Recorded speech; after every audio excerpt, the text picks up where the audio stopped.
ఏపీలో ఇవాళ వర్షాలు దంచి కొట్టనున్నాయి. ఉపరితల ఆవర్తన ప్రభావంతో రాష్ట్ర వ్యాప్తంగా వర్షాలు కురుస్తాయని విపత్తుల నిర్వహణ సంస్థ తెలిపింది. 7 జిల్లాల్లో పిడుగులతో కూడిన వానలు పడతాయని హెచ్చరించింది. శ్రీకాకుళం, మన్యం, అల్లూరి, కోనసీమ జిల్లాల్లో భారీ వర్షాలు కురిసే అవకాశం ఉంది. పశ్చిమ గోదావరి, కృష్ణా, ఎన్టీఆర్ జిల్లాల్లోనూ వానలు పడనున్నాయి.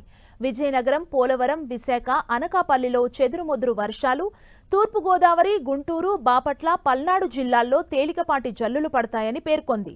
రాయలసీమ జిల్లాలకు సైతం వర్ష సూచన జారీ చేసింది రాష్ట్ర విపత్తు నిర్వహణ సంస్థ.